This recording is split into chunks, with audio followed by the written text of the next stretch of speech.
श्री शिवाय नमस्तुभ्यम। ओम नमः शिवाय। आप सभी को गणगौर पूजा की हार्दिक शुभकामनाएं। भगवान भोलेनाथ की कृपा आप और आपके पूरे परिवार पर हमेशा बनी रहे। तो आज हम इस वीडियो में सुनेंगे गणगौर पूजा की संपूर्ण कहानियां एक साथ। यह चैत्र कृष्ण प्रथम यानी दुलेड़ी से शुरू होकर चैत्र शुक्ल तृतीया यानी तीसरे नवरात्र को पूरी होती है। यह राजस्थान का मुख्य त्योहार है। इसमें कुंवारी कन्याएं और शादीशुदा महिलाएं मिट्टी के शिवजी यानी गण और माता पार्वती यानी गौर बनाकर पूजा करती है। गणगौर का त्योहार स्त्रियों के लिए अखंड सौभाग्य प्राप्ति का पर्व है। महिलाएं अपने पति की लंबी आयु, कुंवारी लड़कियां अपने अच्छे वर के लिए व्रत रखती है। इस दिन महिलाएं व्रत रखती है और व्रत कथा भी सुनती है।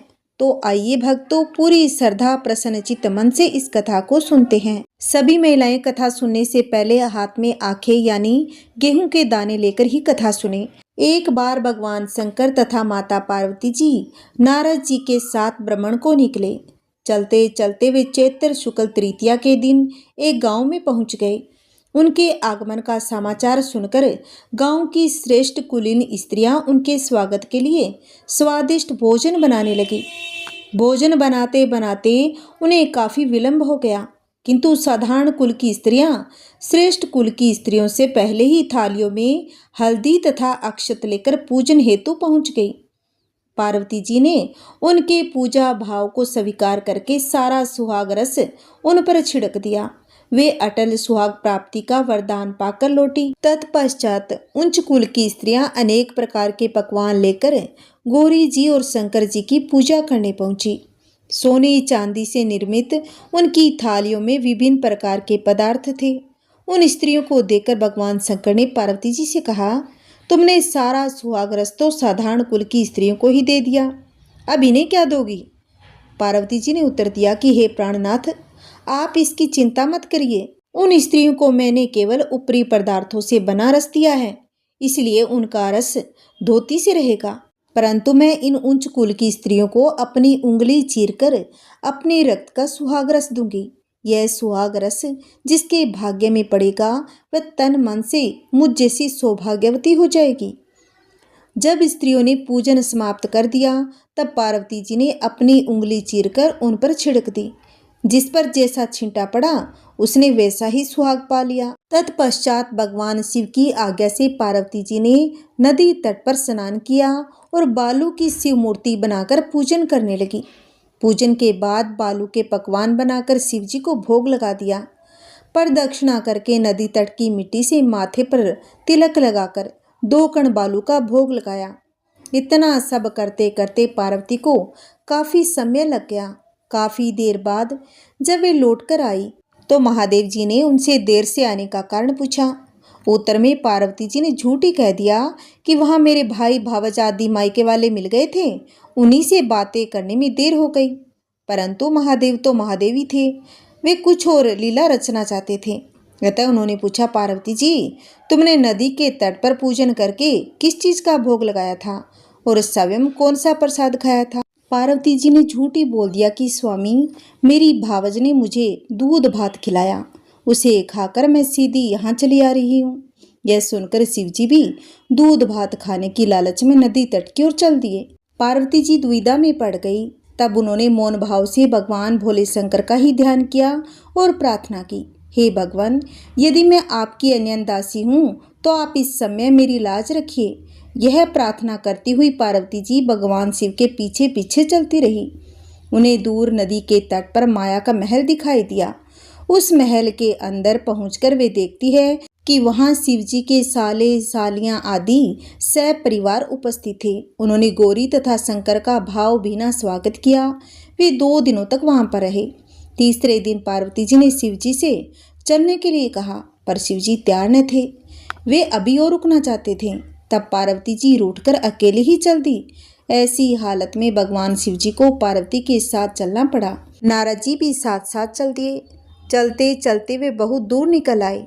उस समय भगवान सूर्य अपने धाम को पधार रहे थे। अचानक भगवान शंकर पार्वती जी से बोले, मैं तुम्हारे मायके में अपनी माला भूल आया हूँ। तब पार्वती जी ने कहा कि आप यहीं ठहरिए, मैं लेकर आती हूँ। पार्वती जाने को तत्पर हो गई, परंतु भगवान ने उन्हें जाने की आज्ञा न दी। और इस कार्य के लिए ब्रह्मा पुत्र नारद जी को भेज दिया। परंतु वहां पहुंचने पर नारद जी को कोई महल नजर नहीं आया। वहां तो दूर तक जंगल ही जंगल था, जिसमें हिंसक पशु विचर रहे थे। नारद जी वहां भटकने लगे और सोचने लगे कि कहीं वे किसी गलत स्थान पर तो नहीं आ गए। मगर सहसा ही बिजली चमकी और नारद जी को शिव जी की माला एक पेड़ पर टंगी हुई दिखाई दी। नारद जी ने माला उतार ली और शिव जी के पास पहुंचकर वहां का हाल सुना दिया। शिव जी ने हंसकर कहा कि नारद, यह सब पार्वती की ही लीला है। इस पर पार्वती बोली, मैं किस योग्य हूँ? तब नारद जी ने सिर झुकाकर कहा कि माता, आप पतिव्रताओं में सर्वश्रेष्ठ है। आप सौभाग्यवती समाज में आदि शक्ति है। यह सब आपके पतिव्रत का ही प्रभाव है। संसार की स्त्रियां आपके नाम स्मरण मात्र से ही अटल सौभाग्य प्राप्त कर सकती है और समस्त सिद्धियों को बना तथा मिटा भी सकती है। तब आपके लिए यह कर्म कौन सी बड़ी बात है? महामाये, गोपनीय पूजन अधिक शक्तिशाली तथा सार्थक होता है। आपकी भावना तथा चमत्कारपूर्ण शक्ति को देखकर मुझे बहुत ही प्रसन्नता हुई है। मैं आशीर्वाद रूप में कहता हूँ कि जो स्त्रियां इसी तरह गुप्त रूप से पति का पूजन करके मंगल कामना करेगी, उन्हें महादेव जी की कृपा से लंबी आयु वाले पति का संग मिलेगा। बोलिए शिव पार्वती की जय। आइए भक्तों, गणगौर की एक और कहानी सुनते हैं। चैत्र का महीना आया। पार्वती को भाभी के उजमने के लिए पीहर जाना था, तो महादेव जी से बोली कि मुझे तो मायके जाना है। तो महादेव जी बोले, हम भी तुम्हारे साथ चलेंगे। तो ईसर गोरांदे नंदी को साथ लेकर निकले। महादेव जी नंदी पर बैठे और पार्वती जी पैदल चलने लगी। तो लोग कहने लगे, देखो आदमी तो सवारी पर बैठा है, औरत को पैदल चला रहा है। महादेव जी उतरे, पार्वती जी को नंदी पर बैठा दिया। ये देख लोग कहने लगे, देखो औरत सवारी पर बैठी है और पति पैदल चल रहा है। ऐसा सुन पार्वती जी उतर गई। दोनों पैदल ही चलने लगे और साथ में नंदी भी चलने लगा। अब लोग बोले, देखो वाहन होते हुए भी दोनों पैदल चल रहे हैं। तो ईसर गोरांदे दोनों नंदी पर बैठे। लोग बोले, देखो छोटे से जीव पर दोनों जने बैठे हैं।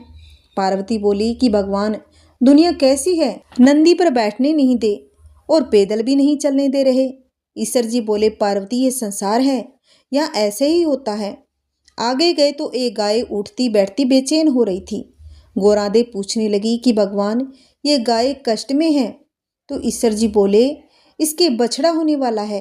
गोरांदे बोली, बच्चे के लिए इतना कष्ट मुझसे सहन नहीं होगा, मेरे गांठ दे दो। ईसर जी बोले, आगे चलो। आगे गई तो घोड़ी उठ बैठ करती हुई दिखी। गोरांदे बोली, इस घोड़ी को क्या कष्ट है? तो ईसर जी बोले, इसके बच्चा होने वाला है। गोरांदे बोले, मुझसे इतना कष्ट सहन नहीं होगा, मेरे गांठ दे दो। अब ईसर जी बोले, आगे चलो। आगे गई तो राजा की नगरी में उदासी छाई हुई थी। ढोल नगाड़े उल्टे थे। गोरांदे पूछने लगी, ये सब उदास क्यों है? ईसर जी बोले, यहाँ रानी के कुंवर होने वाला है। अब तो गोरांदे जिद करने लगी और बोली, बच्चे के लिए इतना कष्ट हो तो मुझे बच्चे नहीं चाहिए, आप मेरे गांठ दे दो। अब ईसर जी को गांठ देनी पड़ी। ईसर जी ससुराल पहुंचे, पीपल के पेड़ के नीचे वास किया। गोरांदे पीहर में सहेलियों में मगन हो गई। गणगौर नजदीक आई। ईसर जी बोले, आज गणगौर है, सब औरतें पूजा करने आएगी। सवेरे ही स्त्रियां पूजा करने आने लगी। गोरांदे भी सभी को सुहाग बांटने लगी। दोपहर के समय नदियों पर औरतें ओढ़ पहनकर 16 श्रृंगार करके पूजा करने गीत गाती हुई आई। अब गोरांदे बोली कि सुहाग तो सारा बांट दिया, ये औरतें तो अब आई है। ईसर बोले कि गोरांदे, चिट्टी उंगली जल में घोलो और नैनों को सुरमो निकालो, मांग से सिंदूर निकालो, टिक्की में से रोली निकालो और सभी स्त्रियों को अमर सुहाग दो। अब गोरांदे जी ने ईसर जी के कहे अनुसार सबको अमर सुहाग दिया। अब ईसर गोरांदे जी घर आए। ईसर जी जीमने बैठे, जितना बनाया सब जीम गए। अब गोरांदे जी जीमने बैठी तो माँ बोली, बेटी मैं थोड़ा और भोजन बनाती हूँ। तो बेटी बोली, माँ मैं तो बेटी हूँ, कुछ भी खा लूँगी। और गोरांदे जी ने जला बाट्या और बथुआ की पिंडी खाकर लोटा भर पानी पी लिया। माँ ने सीख दी। वहां से निकलकर ईसर और गोरां जी पीपल के नीचे आए। ठंडी छांव में थकी हुई पार्वती जी को भी नींद आ गई।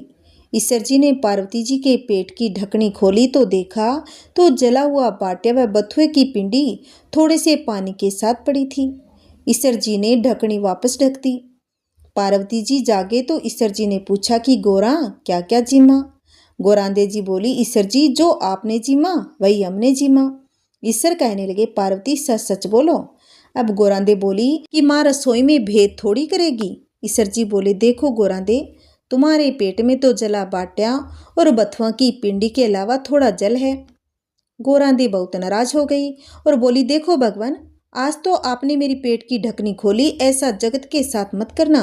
पीहर की बात ससुराल और ससुराल की बात पीहर में नहीं कहनी चाहिए।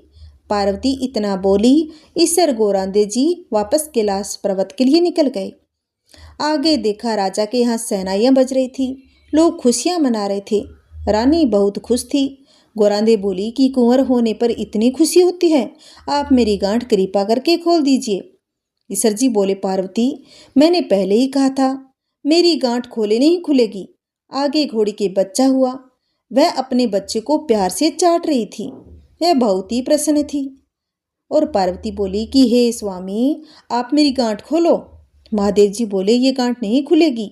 आगे गाय अपने बच्चे को प्यार से चाट रही थी और बहुत ही खुश हो रही थी, और उस गाय की मालकिन भी बहुत ही खुश थी। पार्वती जी बोली कि जानवरों को बच्चों की इतनी उमंग है तो मानव की तो बात ही क्या। ईश्वर जी से बोली कि भगवान मेरी गांठ खोलो, नहीं तो मैं आगे नहीं चलूंगी। पर ईश्वर जी बोले, अब कुछ नहीं हो सकता। थोड़े दिन बीते। पार्वती जी ने अपने मेल का पिंड बनाया, उसमें प्राण फूके। उस बालक को रखवाली के लिए पार्वती जी स्नान करने चली गई। भगवान आए, बालक ने उनको अंदर नहीं जाने दिया। तो बालक ने पूछा कि तू कौन है। बालक बोला, मैं पार्वती का पुत्र हूँ। भगवान सोचे, ये पुत्र कहाँ से आया, और त्रिशूल से उस बालक का गला काट दिया। माँ पार्वती आई तो देखा और बोली, भगवान मेरे पुत्र को वापस जीवित करो। तो शिव जी ने गणों को भेजा, और जो कोई स्त्री अपने पुत्र के विमुख होकर यानी पीठ देकर सो रही हो, उसी बच्चे का सिर काट कर ले आओ। गण सभी जगह घूमते घूमते जंगल में पहुंचे, जहाँ एक हथिनी अपने बच्चे के विमुख होकर सो रही थी। गण उसका सिर काट लाए। भगवान ने उस सिर को बालक के शरीर पर जोड़ दिया, अमृत का छींटा दिया और बोले, दुनिया में सबसे पहले गौरी पुत्र गणेश जी की पूजा होगी, बाद में दूसरे देवताओं की पूजा होगी। उसी दिन के बाद सभी कथा कहानियों के बाद गणेश भगवान की कहानी भी सुनी जाती है और सबसे पहले गणेश जी को मनाया जाता है। खोटी की खरी अधूरी की पूरी, हे गणगौर माता हम सबको अमर सुहाग देना। कहानी कहने वाले, कहानी सुनाने वाले और हुंकार भरने वाले, घर में सुख शांति बनाए रखना। बोलिए गणगौर माता की जय हो। आइए एक और कहानी सुनते हैं। राजा ने बोए जोचने और माली ने बोई दूब। राजा के तो जोचने बढ़ते जा रहे थे और माली की दूब घटती जा रही थी। माली को लगा कुछ तो गड़बड़ है, इसलिए उसने सोचा कि छुपकर निगाह करनी होगी। जब वह छुपकर देख रहा था तो उसने देखा कि कुछ छोटी बड़ी लड़कियां उसकी दूब तोड़कर ले जा रही थी। उसे बहुत ही गुस्सा आया। उसने लड़कियों को डांटा और उनसे दूब छीन ली। लड़कियां माली से विनती करने लगी, हमें दूब लेने दो, क्योंकि यह दूब गणगौर की पूजा के लिए ले जा रहे हैं। इसके बदले गणगौर का पूजा पाटा हम तुम्हें दे देंगे। माली ने उन्हें दूब लेने दी। गणगौर की पूजा करने के बाद लड़कियों ने पूजा पाटा माली को दिया और माली ने अपनी मालन को दिया। मालन ने पाटा ओबरी छोटा कमरा में रख दिया। शाम को माली का बेटा घर पर आया और बोला कि माँ भूख लगी है, घर में कुछ खाने को न था। तो माँ ने कहा कि बेटा ओबरी में लड़कियों का पूजा पाटा रखा है, उसमें से कुछ खा ले। माली के बेटे ने कमरा खोलना चाहा, लेकिन उससे कमरा नहीं खुला। बहुत कोशिश करने के बाद भी दरवाज़ा नहीं खुल रहा था। तो उसने गुस्से में दरवाजे पर जोर से लात मारी, पर दरवाज़ा फिर भी नहीं खुला। तो झुंझलाता हुआ माँ के पास गया। मालन ने टिक्की में से रोली निकाली, आंखों की कोर से काजल निकाला, नखों में से मेहंदी निकाली, हथेली में लेकर सबको खोला और ओबरी पर छींटा दिया। चमत्कार, ओबरी खुल गई। यह क्या था? जब अंदर देखा तो अंदर तो ईश्वर गणगौर बैठे थे। ईश्वर जी ने बहुत सुंदर वस्त्र पहने हुए थे और गोरा माँ मांग संवार रही थी।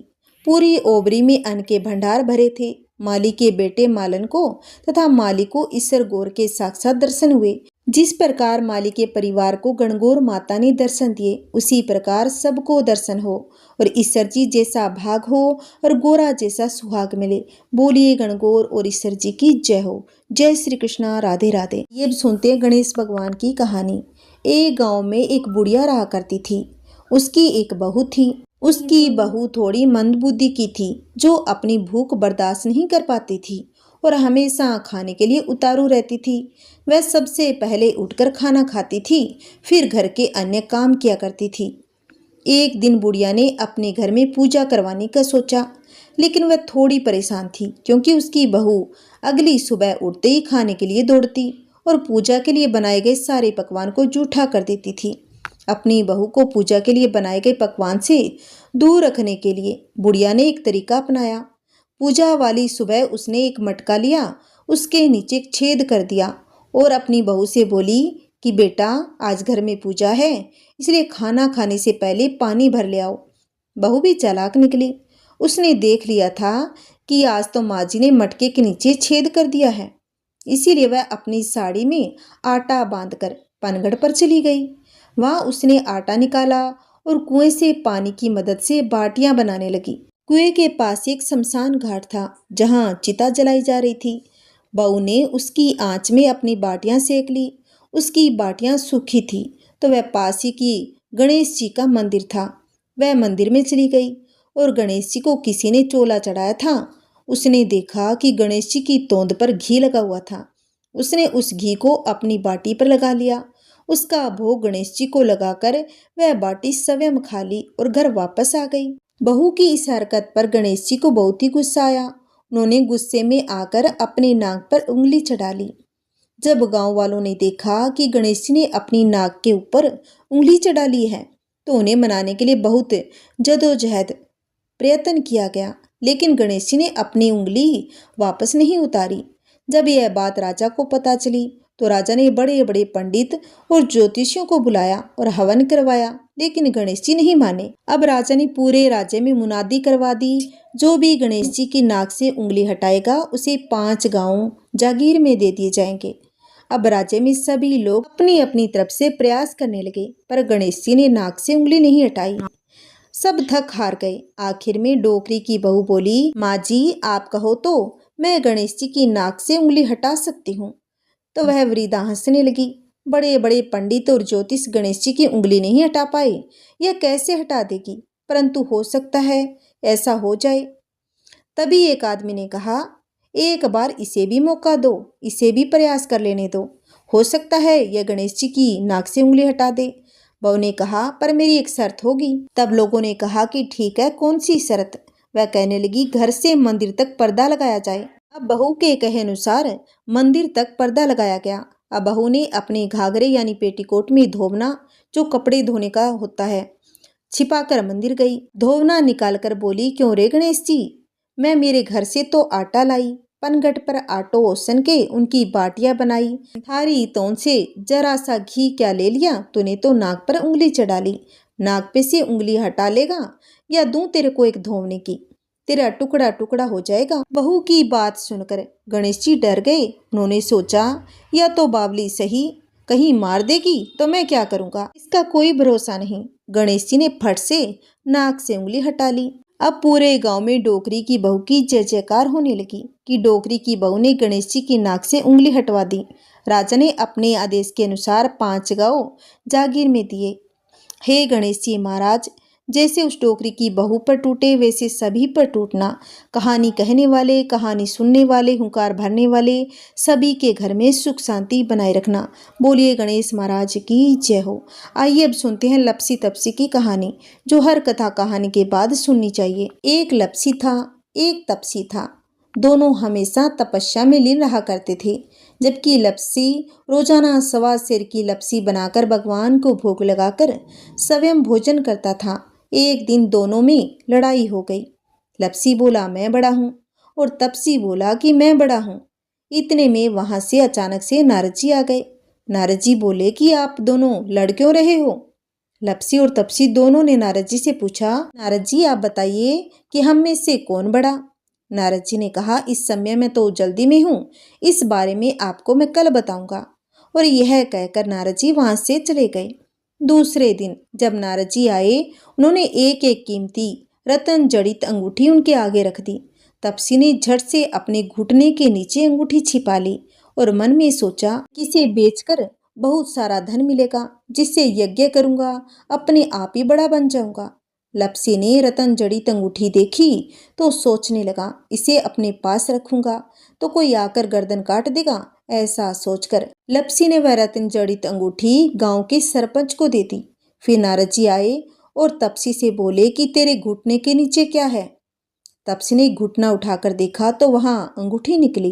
तब नारद जी बोले, इतना भजन भाव करके भी तेरे मन में लालच है, तेरे से तो लपसी ही बड़ा, और तुम्हें तुम्हारी तपस्या का फल भी नहीं मिलेगा।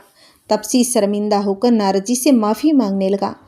तपसी बोला कि महाराज, यह आदत कैसे छूटे और मेरा पाप कैसे उतरे, कृपा करके कोई उपाय बताइए। तब नारद जी ने कहा, कोई गाय और कुत्ते की रोटी नहीं बनाएगा तो फल तुम्हें मिलेगा। अगर कोई किसी ब्राह्मण को भोजन कराकर दक्षिणा नहीं देगा तो फल तुझे मिलेगा। यदि कोई साड़ी के साथ ब्लाउज नहीं देगा तो फल तुझे मिलेगा। यदि कोई दीपक से दीपक जलाएगा तो उसका फल तुझे मिलेगा। इस प्रकार से अगर कोई सभी कहानी सुने लेकिन तुम्हारी कहानी नहीं सुनेगा तो उसका फल तुझे मिलेगा। कहते हैं उसी दिन से हर वक्त कहानी के साथ लपसी तपसी की कहानी अवश्य ही सुननी चाहिए। अगर लपसी तपसी की कहानी नहीं सुनते हैं तो उसका फल हमें नहीं मिलता। इसीलिए सब कहानियों के बाद लपसी तपसी की कहानी जरूर सुने। तो आइए अब सुनते हैं आरती। ओम जय पार्वती माता, मैया जय पार्वती माता। ब्रह्मा सनातन देवी, ब्रह्मा सनातन देवी, शुभ फल की दाता। ओम जय पार्वती माता, हरिकुल पद्मा विनाशिनी, जय सेवक त्राता, मैया जय सेवक त्राता। जग जीवन जगदम्बा, जग जीवन जगदम्बा, हरि हर गुण गाता। जय पार्वती माता। सिंह को वाहन साजे, कुंडल है साथा, मैया कुंडल है साथा। देव वधू जहम गावत, वेद वधू जहम गावत, नृत्य करता था। जय पार्वती माता। सतयुग शील सुंदर, नाम सती कहलाता, मैया नाम सती कहलाता। हिमाचल घर जनमी, हिमाचल घर जनमी, सखियन रंग राता। जय पार्वती माता। सुंबनि सुंब विदारे, हिमाचल शाता, मैया हिमाचल शाता।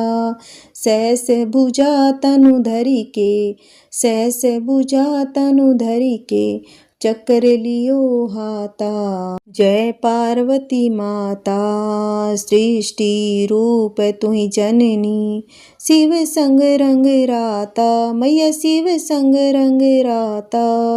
नंदी भृंगी बिन लाही, नंदी भृंगी बिन लाही, सारा मद माता।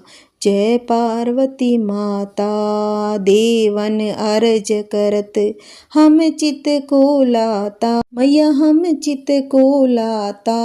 गावत दे दे ताली, गावत दे दे ताली, मन में रंग राता। जय पार्वती माता। श्री प्रताप आरती मैया की, जो कोई जन गाता, सदा सुखी रहता, सुख संपत्ति पाता। जय पार्वती माता, मैया जय पार्वती माता, मैया जय पार्वती माता। बोलिए शिव पार्वती की जय। अगर आपको मेरी कथा अच्छी लगी है तो वीडियो को शेयर करें, लाइक करें। अगर आपने अभी तक मेरे चैनल को सब्सक्राइब नहीं किया है तो प्लीज़ मेरे चैनल को सब्सक्राइब करें, जिससे आपको आने वाली वीडियो की नोटिफिकेशन मिलती रहेगी। हरे कृष्णा, जय श्री हरि, ओम नमः शिवाय।